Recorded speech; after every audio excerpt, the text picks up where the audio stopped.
Hello everyone, कैसे हैं आप सब। मेरा नाम वैभव कौशिक है और आज आप सभी के लिए एपिसोड नंबर 3 में आप सभी का स्वागत है। अब हम देखेंगे राजस्थान प्रीलिम्स 2025 का जो करंट अफेयर्स हम कंप्लीट कर रहे हैं उसमें आज हमारा एपिसोड नंबर 3 है और अब इसमें क्वेश्चन लगाना स्टार्ट करते हैं।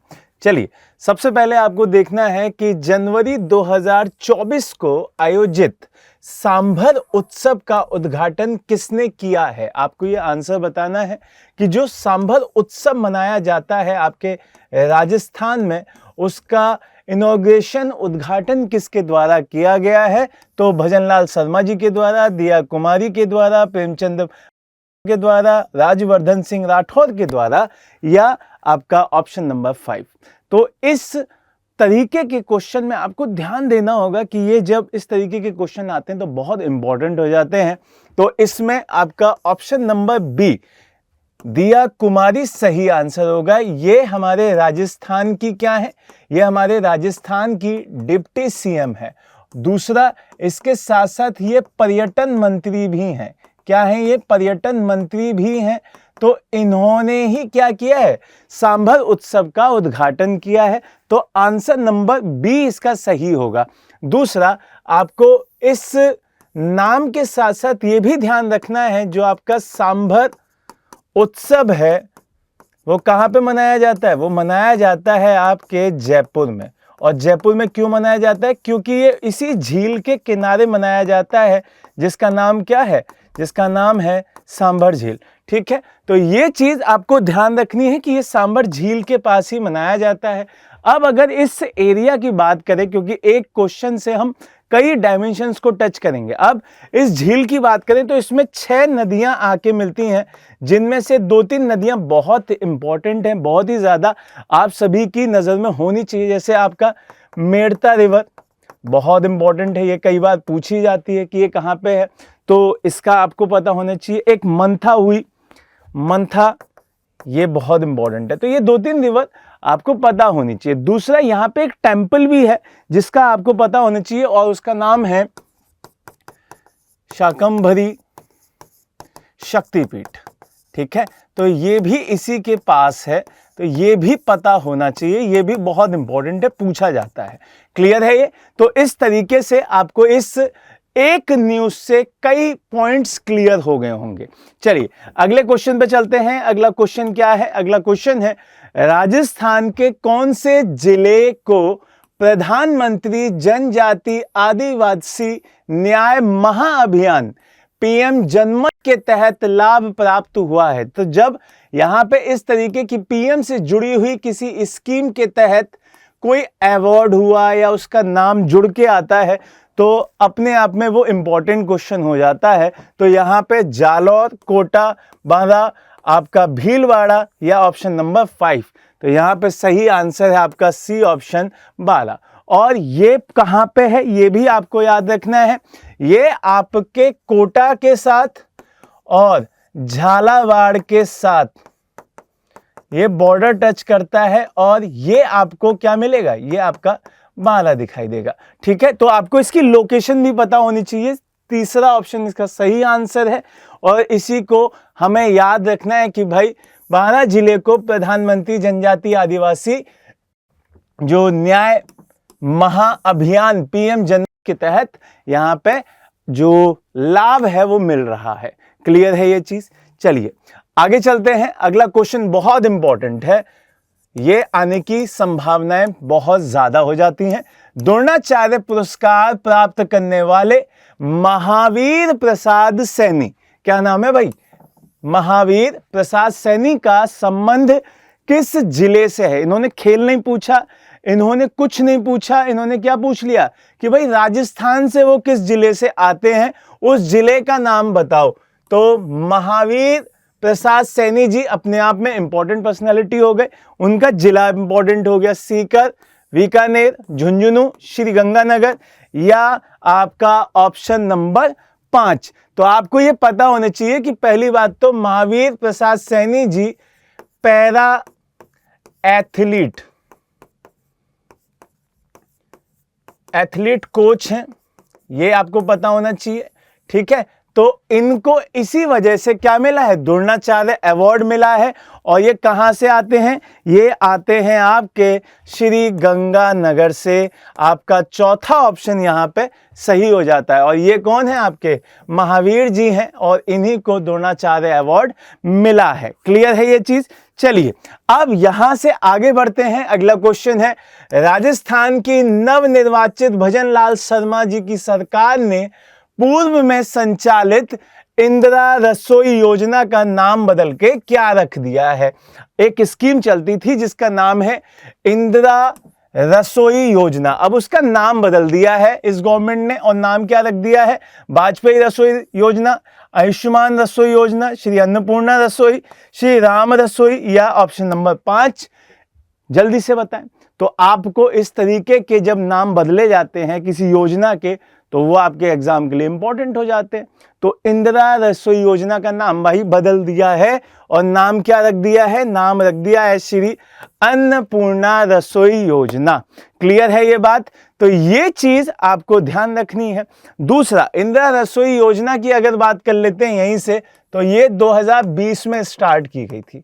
कब स्टार्ट की गई थी, 2020 में स्टार्ट की गई थी। अब इसी का नाम बदल दिया गया है और इसका नाम हो गया है अन्नपूर्णा रसोई। ठीक है, तो ये इंपॉर्टेंट है, ये पूछा जा सकता है। ठीक है, जैसे मिड डे मील वाला हमने कल एक क्वेश्चन देखा था, वो चीजें पूछी जा सकती हैं। अब यहां से अगला क्वेश्चन है, जनवरी 2024 को राजस्थान में किसान मेला, कौन सा मेला भाई, किसान मेला का आयोजन किया गया है। कहां पे, आपको बताना है भाई, जोबनेर, लक्ष्मणगढ़, सोजत, या आपका ऑप्शन नंबर 5। तो ये हुआ है आपका बी ऑप्शन, जोबनेर में। कहां पे, जोबनेर। और ये कहां पड़ता है भाई, जयपुर के पास पड़ता है, जयपुर में पड़ता है। ठीक है, तो ये आपको ध्यान रखना है। और यहाँ पे एक उस कॉलेज का नाम भी मैंने कल बताया था, और उस कॉलेज का नाम क्या था, श्री कर्ण नरेंद्र सिंह विश्वविद्यालय। ये आपको याद रखनी है। तो ये न्यूज भी इंपॉर्टेंट हो जाती है। ठीक है, चलिए अगले क्वेश्चन पे चलते हैं। अगला क्वेश्चन है, नाबार्ड ने वर्ष 2023-24 के लिए ग्रामीण बुनियादी ढांचा विकास निधि के तहत राजस्थान सरकार को कितने करोड़ रुपए की स्वीकृति प्रदान की है। तो यहां पे कितने करोड़ रुपए की स्वीकृति मिली है, ये आपको बताना है। पहला आपको याद रखना है 1974.07 करोड़, 1344.34 करोड़, 1143.43 करोड़, 2234.43 करोड़, या ऑप्शन नंबर आपका 5। तो आपको ये बताना भाई नाबार्ड कितने पैसे दे रहा है जो कि अलाउड कर दिया गया है, जिसकी स्वीकृति मिल गई है। तो आपका आंसर ए है। इस पर टिक मैंने पहले ही लगा दिया था। तो ये आपको याद रखना है कि भाई 1974.07 करोड़ कौन दे रहा है, आपका नाबार्ड दे रहा है। तो ये आपके लिए बहुत इंपॉर्टेंट हो जाती है जब इस तरीके के फंड वगैरह से रिलेट करती है कोई न्यूज, तो अपने आप में बहुत इंपॉर्टेंट हो जाती है। अगर मैं नाबार्ड की बात करूं तो नाबार्ड की स्थापना पूछी जा सकती है कि भाई इसकी स्थापना कब हुई है। तो ये 12 जुलाई को स्टार्ट किया गया था, 12 जुलाई 1982, 12 जुलाई 1982 को ये स्टार्ट किया गया था, इसकी फाउंडेशन की गई थी। ठीक है, और यहां पे पैसे मैंने लिख दिए हैं, उसका पूरा जो पैसा है, कितने करोड़ दिए जा रहे हैं, वो मैंने लिख दिया है। क्लियर है ये चीज। चलो अब यहां से आगे चलते हैं। अगला क्वेश्चन है, भारत को टीबी मुक्त देश बनाने का लक्ष्य किस वर्ष तक रखा गया है। वर्ष 2030, वर्ष 2025, 2035, 2040। आपको ट्यूबरक्लोसिस से फ्री इंडिया जो मूवमेंट चलाया गया था वो कब तक है, वो आपको बताना है, जो कि बहुत बहुत इंपॉर्टेंट है। और ये आपका आंसर है बी ऑप्शन, 2025 तक फ्री इंडिया। और वो भी किससे, टीबी फ्री, है ना, ट्यूबरक्लोसिस, टीबी फ्री हो जाना चाहिए। तो ये बहुत इंपॉर्टेंट है, तो ये आपको याद रखना है। अगला क्वेश्चन जाने से पहले यहां पे आपको ये पता चल ही गया होगा कि 2025 तक ये लक्ष्य है। अच्छा, जैसे यहीं से अब तंबाकू की वजह से ये सब मसला ज़्यादा दिखाई देता है, तो तंबाकू अनुसंधान केंद्र राजमुंदरी, इस तरीके से भी आप रिलेट करते ये चला कीजिए। ठीक है, तो अगले क्वेश्चन पे चलते हैं। निम्नलिखित में से किस देश में आगामी G20 शिखर सम्मेलन होगा? अब इन्होंने ये नहीं पूछा कि कहां पे हुआ है, इन्होंने पूछा कि अब 2025 वाला कहां पे होगा। किसके लिए पूछ रहे हैं? 2025 के लिए पूछ रहे हैं, क्योंकि आप सभी को पता है 2024 वाला कहां हुआ है, ये तो आपको पता ही होगा। इन्होंने ये पूछ लिया, तो इसका सही आंसर आपका दक्षिण अफ्रीका है, तीसरा ऑप्शन है। और 2024 का कहां हुआ है? 2024 का हुआ है आपका ब्राजील में। क्लियर है ये चीज? तो आपको 2024 का पता चली गया है, 18-19 नवंबर के बीच में हुआ था ब्राजील में। 2025 का आपको याद रखना है, ये साउथ अफ्रीका में होने वाला है। अफ्रीका का एक देश है जो कि आपको साउथ में दिखाई देता है। ठीक है, तो ये वाला जो मसला है यही आपका क्या है, ये साउथ अफ्रीका वाला सेगमेंट जो एरिया है वो है। क्लियर है? चलिए अगले उस पर चलते हैं, उससे आप यहां पे देख लीजिए, मैंने आंसर बता दिया है ये। ठीक है, चलिए अगले क्वेश्चन पे चलते हैं। अगला क्वेश्चन है, निम्नलिखित में से कौन सा ग्लोबल जेंडर गैप इंडेक्स को जारी करता है? आपसे इसमें जारी करने वाले जो संस्था है उसका नाम पूछा जा रहा है। वर्ल्ड बैंक, IMF, विश्व आर्थिक मंच, जर्मन वॉच, या आपका ऑप्शन नंबर 5। आपको बताना है कि ग्लोबल जेंडर गैप किसके द्वारा रिलीज की जाती है। तो ये बहुत इंपॉर्टेंट है, इसमें इंडिया की रैंकिंग बहुत इंपॉर्टेंट है कि भाई इंडिया की रैंकिंग कितनी होगी, ये क्या मसला है, कितने देश हैं इसमें। तो वर्ल्ड इकोनॉमिक फोरम इसको लॉन्च करता है, इसको रिलीज करता है। तो यहाँ पे क्या लिखा हुआ है? वर्ल्ड इकोनॉमिक फोरम, विश्व आर्थिक मंच। सी ऑप्शन इसका सही हो जाएगा। ठीक है, WEF कहते हैं इसको।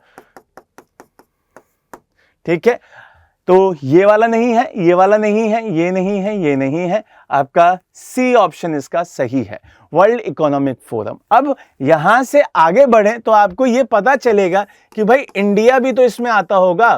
तो इंडिया की इसमें रैंकिंग जो आई है वो 129 आई है।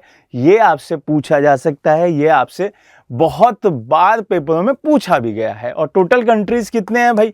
टोटल कंट्रीज हैं वहां पे 146। तो टोटल कंट्रीज 146 हैं, जिनमें से इंडिया की रैंकिंग 129 आई है। क्लियर? और पहले नंबर पे जो आया है वो है आइसलैंड।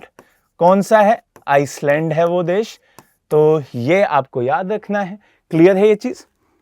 चलिए अगले क्वेश्चन पे चलते हैं। अगला क्वेश्चन है, निम्नलिखित में से किस राष्ट्रपति के द्वारा जयपुर का भ्रमण किया गया था? अब जयपुर हमारे राजस्थान में है भाई, और राजस्थान में जब जयपुर की बात आए तो वहां पे अगर कोई राष्ट्रपति किसी और देश का आता है तो वो अपने आप में इंपॉर्टेंट न्यूज है।